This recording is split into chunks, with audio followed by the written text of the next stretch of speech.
মাঝরাতে খাওয়া দাওয়া সেরে ফেলতেন, সকাল হলেই বুড়ো হয়ে যেতেন দেব।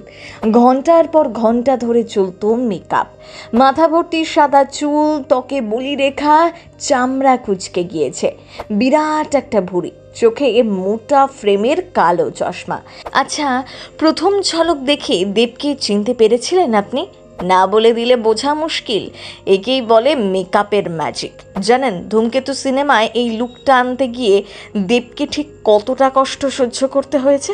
৩৩-এ দেবের চেহারায় কিভাবে সেই ভারী কিভাবে বানা হয়েছিল। মুম্বাই থেকে নাকি উড়ে এসেছিলেন মেকআপ আর্টিস্ট, বিখ্যাত এক আর্টিস্ট দেবের মেকআপ করেছিলেন। চেনেন সেই শিল্পীকে? চলুন আজ আপনাদের ধূমকেতুর ক্যামেরার পেছনের গল্প শোনাবো। সোশ্যাল মিডিয়া খুললেই এখন ধূমকেতুর ঝলক। দেব শুভশ্রী জুটি আবারও হিট। ধূমকেতুর গান এখন চারদিকে সাড়া ফেলে দিয়েছে। আর মাত্র কয়েকটা দিনের অপেক্ষা, 14ই আগস্ট বড় পর্দায় মুক্তি পাচ্ছে টলিউডের সেই হিট জুটি দেব শুভশ্রী ধূমকেতু। তবে আজ বরং চলুন আপনাদের ক্যামেরার পিছনে একটা গল্প শোনাই। দেবের ওই বয়স্ক লুক দেখে নিশ্চয়ই আপনিও চমকে গিয়েছেন। জানেন, এই একটা লুক তৈরি করার পিছনে ঠিক কতটা পরিশ্রম আছে? আজ থেকে প্রায় বছর 9 আগের কথা। দেব তখন 33-এর যুবক, ছিপছিপে মেধিন চেহারা, ত্বক টান টান নিভাজ।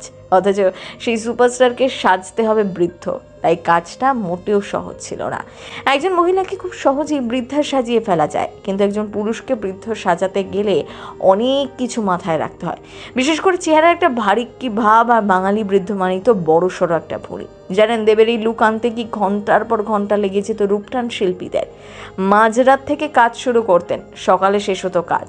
চিত্রনাট্যের খাতিরে 33-এর দেব তখন 75। প্রস্থেটিক মেকআপ এবং রূপটান শিল্পীর হাত যশে দেবকে তখন চেনা দেয়। দেবকে বৃদ্ধ বানাতে বলিউড থেকে উড়ে এসেছিলেন বিশিষ্ট রূপটান শিল্পী বিক্রম গায়কোয়াড়। তবে এই লুক ধরে রাখতে দেবকেও কিন্তু ভীষণ কষ্ট করতে হয়েছে। সম্প্রতি একটি সর্বভারতীয় সংবাদ মাধ্যমকে দেওয়া সাক্ষাৎকারে পরিচালক জানিয়েছেন, বৃদ্ধের রূপটান নেওয়ার আগে মধ্যরাতে গলা ভাত, তরকারি, মাছ, মাংস খেয়ে নিতেন, কারণ মেকআপ নেওয়ার পর ভারী বা শক্ত খাবার খাওয়া যাবে না।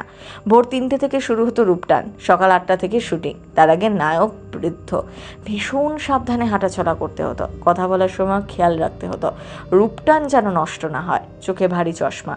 এখানেই শেষ নয়, টানা কয়েক ঘন্টা ধরে চলতো সেই মেকআপ।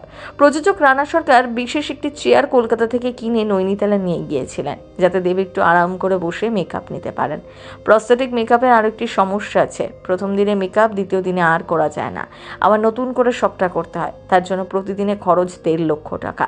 সারাদিন ওই ভারী মেকআপ করে শুটিং শেষে রিফ্রেশ হয়ে জঙ্গলে ঘুরে আসতেন দেব। শরীরে ভারী কিভাবে আনতেও নানা ব্যবস্থা করা হয়েছিল। মেকআপের কারণে সারাদিন শুধুমাত্র লিকুইড খাবার খেয়েই কাটাতে হতো। এভাবে একদিন নয়, টানা অনেকগুলো দিন শুটিং করেছেন। সারাদিনে ভালো করে খাওয়া বলতে ওই একবার। তবে দেবকে যিনি নতুন লুকে সাজিয়ে তুলেছেন, সে শিল্পী প্রয়াত। আসলে শিল্পী না থাকলেও শিল্পীর কাজ থেকে যায় এভাবেই। প্রথম বাংলা ব্যুরো।